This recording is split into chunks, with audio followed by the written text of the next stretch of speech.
Hi friends, welcome to my channel. ఇప్పుడు నేను చదివి వినిపించబోయే చందమామ కథ పేరు గుణపాఠం. ఒక గ్రామంలో యజ్ఞశర్మ అనే బ్రాహ్మణుడు ఉండేవాడు. ఆయన అనేక శాస్త్రాలు తెలిసినవాడు, చాలా మంచివాడును. ఆయన చాలా ఇళ్లల్లో పౌరోహిత్యం కూడా చేసేవాడు. అందరూ ఆయనను ఎంతో గౌరవంతో చూసేవారు. యజ్ఞశర్మకు భార్యాపిల్లలు లేని కారణం చేత తాను సంపాదించింది అంతా దాన ధర్మాల క్రింద ఖర్చు చేస్తూ ఉండేవాడు. యజ్ఞశర్మ ఇంటికి ఎదురుగా వ్యాపారి ఒకడు ఉండేవాడు. అతని పేరు నరసింహం. ఇద్దరూ చిన్ననాటి నుంచి స్నేహితులే అయినా వారి బుద్ధులలోనూ ప్రవర్తనలోనూ పోలిక ఏమీ లేదు.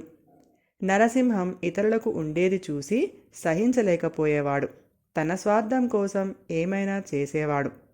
తన మిత్రుడిలో ఉండే ఈ దుర్బుద్ధిని మార్చాలని యజ్ఞశర్మ ఎంతో ఆలోచించాడు. కానీ అందుకు తగిన అవకాశం దొరకలేదు.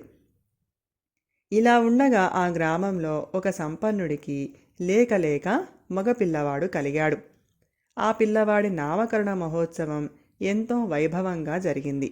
ఆనాడు పౌరోహిత్యం చేసిన యజ్ఞశర్మకు సంపన్నుడు పట్టుబట్టలు పెట్టడమే కాక ఒక ఖరీదైన వజ్రపు టుంగరాన్ని కూడా ఇచ్చాడు. తనకు కానుకగా వచ్చిన ఆ వజ్రపు టుంగరాన్ని యజ్ఞశర్మ ఊరందరికీ చూపాడు. అందరూ సంతోషించారు. కానీ నరసింహం మాత్రం కళ్ళల్లో నిప్పులు పోసుకున్నాడు. అతని మనసు అసూయతో దహించుకుపోయింది. పౌరోహిత్యం చేసుకునేవాడికి అంత మంచి ఉంగరమా అన్న దిగులు, డబ్బు సంపాదించుకునే తన వద్ద ఏనాడు అటువంటి వస్తువు లేకపోయేనే అన్న బాధ నరసింహాన్ని పీడించాయి. నరసింహం పైకి ఏమీ అనకపోయినా అతని కడుపులోని ఆలోచనలను యజ్ఞశర్మ సూక్ష్మబుద్ధి కావటం చేత పసికట్టేశాడు. నరసింహం చూస్తూ ఉండగానే అతను తన వేలికి ఉన్న ఉంగరం తీసి ఒక బరిణెలో ఉంచి ఆ బరిణెను గూట్లో పెట్టాడు. నరసింహం లోపల సంతోషించి ఇంటికి వెళ్ళాడు. అర్ధరాత్రి వేళ నరసింహం యజ్ఞశర్మ ఇంటికి దొంగతనానికి వచ్చాడు.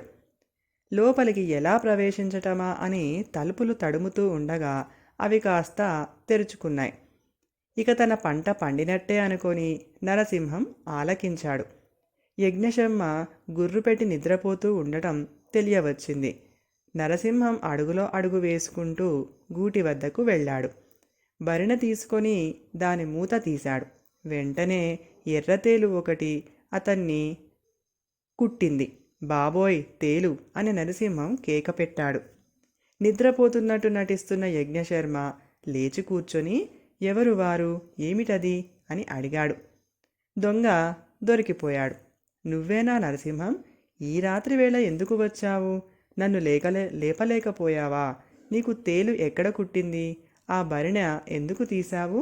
పడుకోబోయే ముందు తేలు ఒకటి ఇంట్లోకి వస్తే తెల్లవారినాక దూరంగా విడిచిపెడదాం కదా అని ఆ బరిణెలో ఉంచాను అన్నాడు యజ్ఞశర్మ.